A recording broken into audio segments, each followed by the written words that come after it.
I think the conference is an important initiative.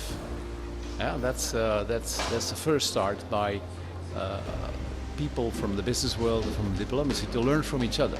It's a starting point. Both have to learn a lot.